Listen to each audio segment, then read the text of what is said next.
Bonjour à tous et bienvenue dans cette nouvelle vidéo. Alors aujourd'hui, on vous propose tout simplement de nous suivre sur chantier où on va installer 5 portes sur mesure et un escalier escamotable avec une petite astuce de notre ami Ethan, ou en tout cas petit truc pratique pour remonter l'escalier escamotable. Je vous souhaite un bon visionnage et je vous dis à bientôt pour de nouvelles aventures. Salut, salut!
J'ai pas compris donc. Tu colles ton bras contre la lame, quand tu le reprends un millimètre ou deux, et puis quand il est embuté contre la lame, tu pousses sur la lame un tout petit peu. Et puis tu relèves la machine pour pouvoir reprendre un millimètre.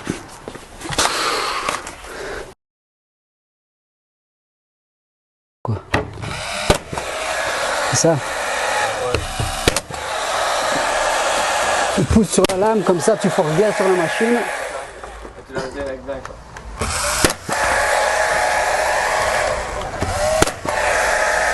Alors là, la pointe, il faudrait être à 88.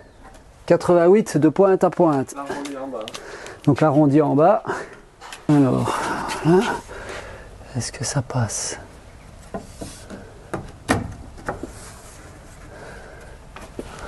Voilà. Qu'est-ce que tu veux de plus? Qu'est-ce que tu veux de plus? J'ai bien fait, j'ai fait un chouï tout long.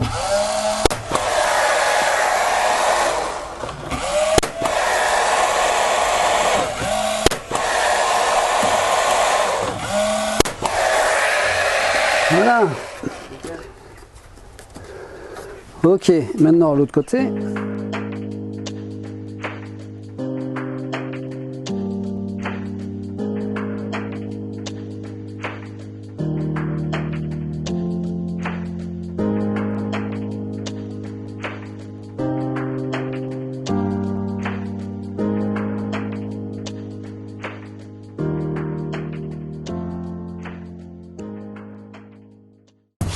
Voilà, première porte installée. Comme vous avez vu, rien de bien compliqué. Donc, bloché côté charnière.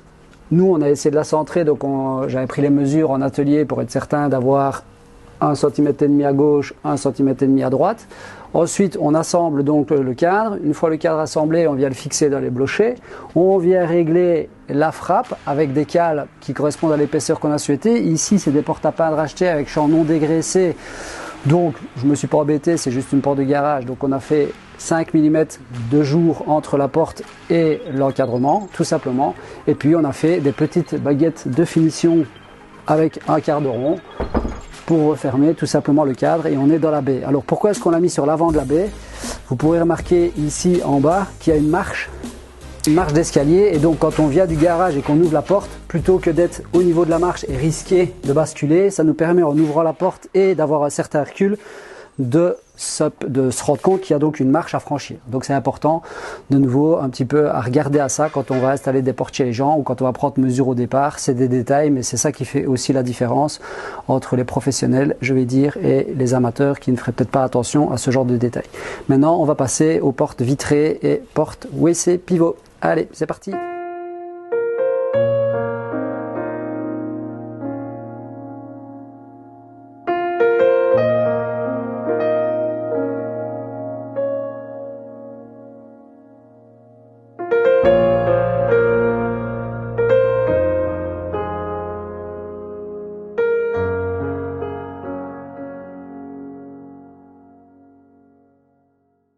Alors ici, cas particulier, c'est un mur où on est dans le prolongement tout simplement, on n'a pas de retour de mur comme on dit, c'est-à-dire que ici j'ai un mur avec un retour que je vais pouvoir habiller, là par contre j'ai un mur continu et je n'ai pas de retour pour pouvoir mettre mes chambranles.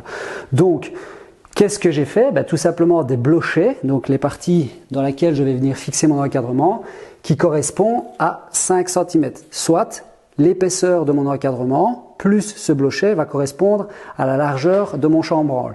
Donc je vais procéder de la même manière que la porte à dormant, c'est-à-dire je vais mettre un trait de laser aligné à mes murs, je vais tenir mon blochet légèrement en retrait pour être certain que celui-ci ne dépasse pas de l'encadrement, fixé plus ou moins à la hauteur de chaque charnière, et puis je vais venir y mettre mon encadrement. Pour le fixer, tout simplement des chevilles à frapper qui correspondent à la taille de mon blocher. Allez, c'est parti!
Donc maintenant que la porte est positionnée, on va tout simplement mettre des cales d'épaisseur qui correspondent au jour qu'on souhaite. Voilà. Bonjour. Bonjour. Et vous?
tiens. Ok.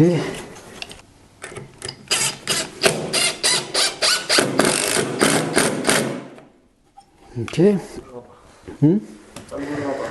Voilà. Alors maintenant, Je peux couper le laser? ouais, on peut couper le laser. Donc maintenant, comme vous avez pu voir, on a fixé le pivot au sol, en tout cas l'accroche du pivot. Le cadre est fixé, parfaitement d'aplomb, parfaitement d'aplomb. Et maintenant, cette partie-là est encore un peu libre. Pourquoi? Parce que je vais pouvoir peut-être jouer avec le pivot, on va voir un petit peu. Donc la base du pivot va venir se fixer, enfin se poser sur celui qui est dans le sol. Et l'autre, avec une clé Allen, je vais pouvoir faire ressortir une tigelle qui va venir, elle, s'encastrer dans le dessus du pivot. Allez, c'est parti.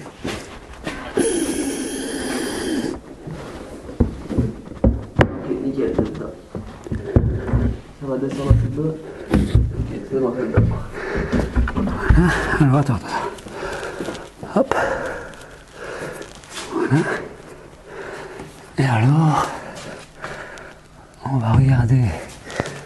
Alors, Donc là, il faudra pousser. vas-y.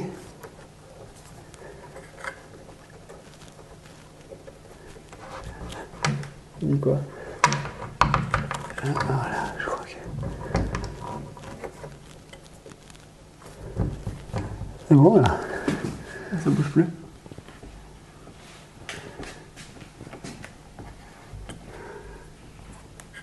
Voilà. Hop. Voilà.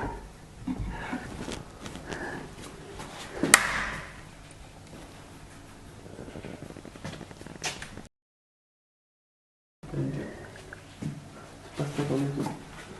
Hein? C'est pas stressant du tout.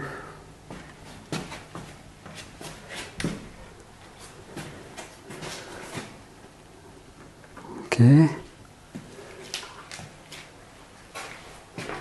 Voilà.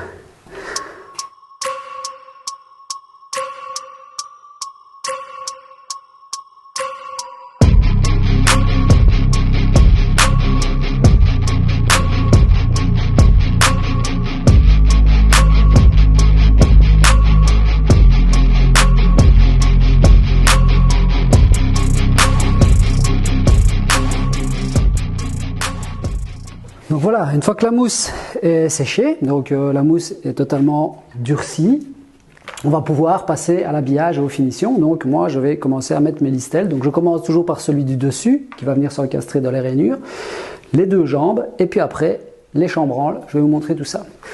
Donc Ethan, ici je coupe, je prends la mesure en fait de là à là qui correspond à mon encadrement, j'ajoute 3 mm. Comme ça, ça rentre. Il y a 2 mm de rainure, 2 mm de rainure, ça nous laisse à 2 mm de jeu éventuellement. D'accord? Donc je viens mettre mon chambranle, mon listel comme ça, et je viens bien le plaquer de ce côté-ci, puisque pas oublier qu'on a une rainure pour mettre notre joint. D'accord? Donc, voilà. Une fois qu'il est dedans, je le plaque bien, comme je le dis, de ce côté-là. Je le pointe. Je le pointe. Il n'y a pas besoin de plus. D'accord? Je referme, je vérifie. Je suis contre. J'ai un jeu. C'est normal puisqu'il y a le joint qui doit venir. Ok? Ensuite, tout simplement, je vais mesurer ma distance ici et je vais aller couper tout ça.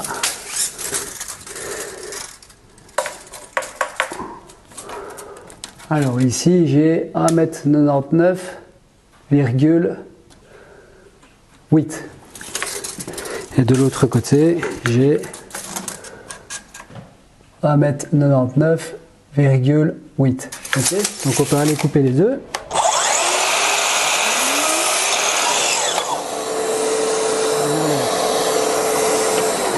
On a le petit sachet pour ranger les crasses, donc je veux pas commencer à avoir des crasses partout dans le truc. Donc quand on va couper les chambranles, les chutes de chambranles, baf, ça va là-dedans. Ok.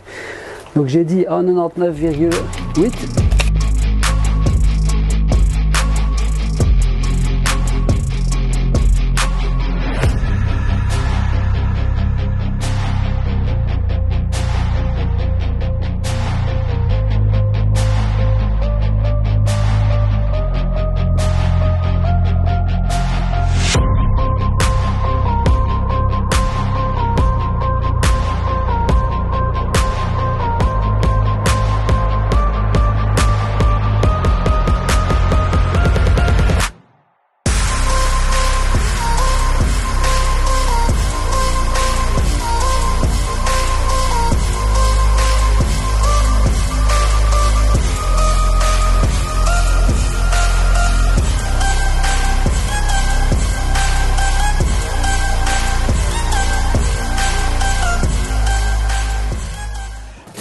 là, hop. Voilà, tu vois. Je suis contre. Moi, j'ai une petite astuce. Donc, montre ici. Je sais pas si on voit là. C'est bon? Ok. Alors, petite astuce. Moi, je laisse toujours une partie en bois plus longtemps, donc qui est plus à l'intérieur. Et je vais jouer maintenant avec la penne qui va rentrer dans la gâche. Je vais pouvoir reprendre au ciseau à bois pour aller vraiment pile contre non seulement mon joint, mais pour que ça se referme correctement. Ok? Est-ce que ça te paraît clair, Ethan?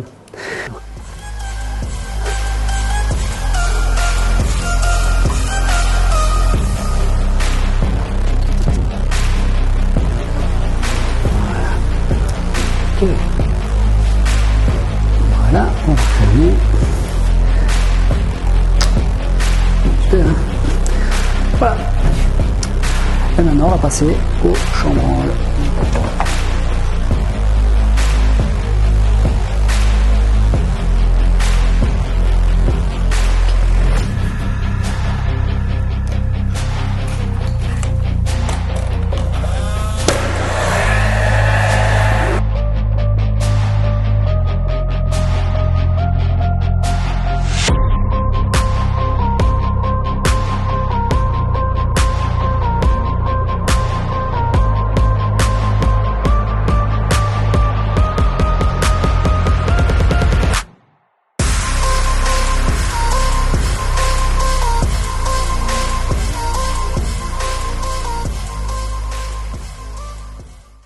Donc ici, il y a un angle de 11 degrés.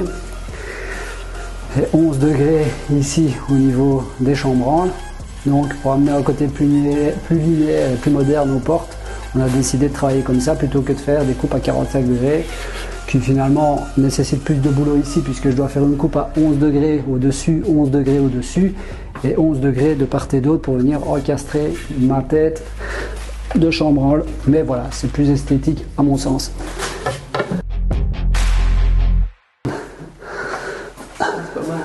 Hein.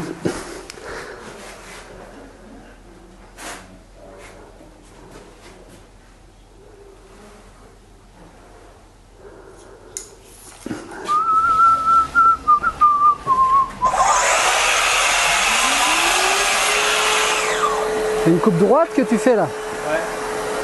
Attends, je vais juste couper 2 mm. C'est droit. Ah ouais, tracasse. Quand c'est comme ça, tu vois, je peux reprendre le bas. Hein. Ah bah oui. Ah, Tu colles contre la lame et tu pousses un peu. colle contre, tu te forces. C'est ça? Tu dois forcer vers l'arrière, vers le côté ou quoi? Non, en fait, donc t'avais cet truc comme ça qui disait, tu collais ton bois et puis tu pousses un peu ton bois pour plier un peu la lame. Ah! Pour être sûr qu'elle se voit. Et là, ça reprend un petit peu le millimètre. ça. Ouais. Comme ça, tu Comme casses ça. bien ta machine, C'est tu ça. forces sur les roulements, tu abîmes ton bois, tu chauffes. C'est ça. En fait, tu flingues 3 trucs pour avoir un demi-millimètre plutôt que de prendre une mesure convenable. C'est ça. Ah, ok, C'est pas mal là quand même. c'est top. J'adore les astuces, moi.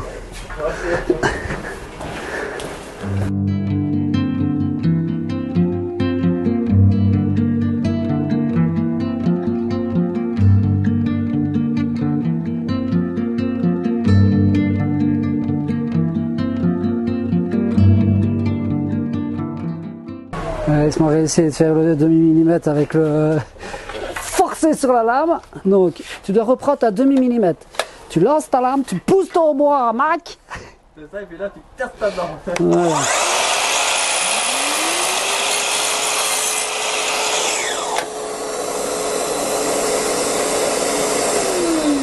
Nathan, je t'ai déjà dit, arrête de regarder des vidéos. Arrête de regarder des vidéos. J'étais intrigué par ce qu'elle allait dire. Ah ouais, bah, tu vois, ça te fait rire. Enfin, c'est bien, au moins, à la place de regarder Gad Elmaleh, tu peux regarder.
Ethan, tu sais comment ça fonctionne toi ce machin-là? Parce que c'est des trucs Bluetooth et tous ces machins-là.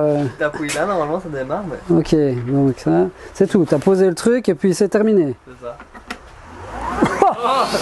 Et c'est un miracle le truc. Bon allez, on va régler ça à 6, c'est déjà réglé en plus. ouais. Donc tu as dit 6,3, ça se règle à 6,3. C'est ça. C'est quand même une machine de dingue. malade. Allez, fais péter. Hop. Voilà. Donc on va juste T'as même prendre un petit peu voir, là. exactement 6,3.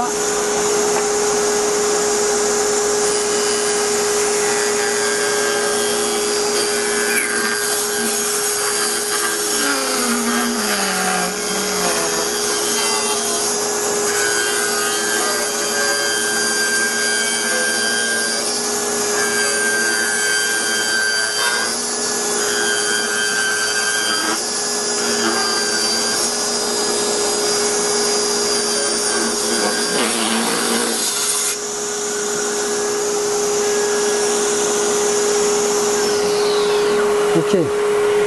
Donc 6,3, nickel. T'as mis l'aspi et tout? Ouais, j'ai mis la. Oh, mais qu'il est bon, mais qu'il est bon! Mais qu'il est bon ce gamin! Bon, t'es tellement bon que tu me fais tellement rire que du coup j'ai oublié ma mesure. Hein, on rigole, mais. Hein? Malin ça! On aime bien de rigoler tous les deux, mais on en oublie nos mesures. Extraordinaire. Oh alors là, c'est certainement pas vrai qu'il va prendre la tête avec ça. 87,6. 87,6. 87,6 et j'étais complètement à côté. Il allait faire 83, machin ainsi, donc rien à voir. C'est ça, 87,6. Bon, alors, il est bon, mais il n'a pas retenu ma mesure. Hein. 87,6. Allez. Donc, je suis là, 87,6.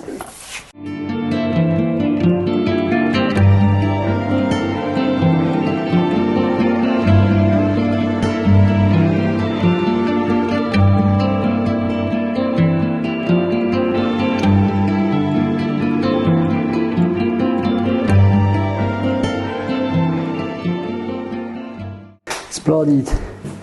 La porte du WC qu'Ethan a posé. C'est Ethan qui a posé la porte. Donc voilà, impeccable. Alors ici, la porte du bureau avec les pare closes qui amènent un côté un peu plus moderne.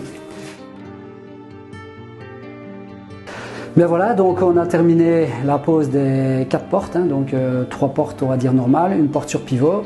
On a fait toutes les finitions, on s'est bien amusé. Maintenant on va passer à l'escalier escamotable. J'espère que vous avez vu un petit peu les étapes. C'est évidemment pas toujours évident de tout expliquer en même temps que travailler puisqu'il faut aussi qu'on avance. Donc là il est 3 heures et maintenant on va aller poser l'escalier escamotable. Allez, c'est parti.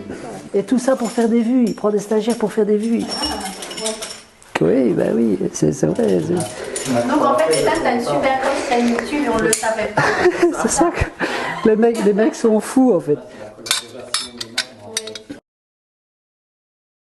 Ben non, mais bien sûr que j'ai confiance, mais imagine ta sanglache. Hein? Allez. Tu sais la résistance des sangles? Bah ouais, mais bon, Devine. je ne sais pas. 2 tonnes 2 chacune. Bah, tu vois, donc c'est limite quoi. Allez, vas-y.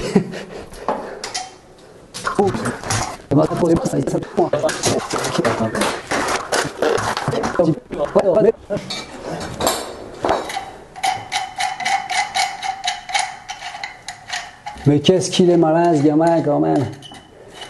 Hein? Ben, je trouve qu'on a forcé un peu de trop, moi. Bah toi.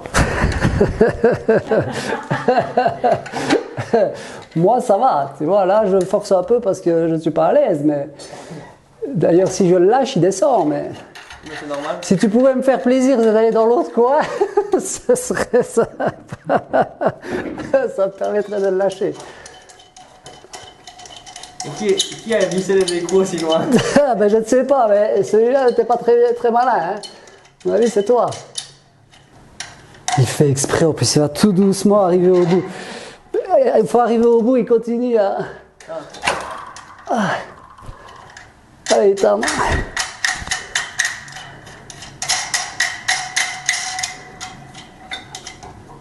Voilà. C'est dedans. Bon, normalement, vous devriez pouvoir ne plus utiliser l'échelle. Mais oui, normalement. Je ne peux pas l'utiliser. Bah oui, attends, ça, je dis ça pour rire. Alors, il va falloir le centrer, Ethan. Génieux de l'équipe. C'est pas à moi. Tiens.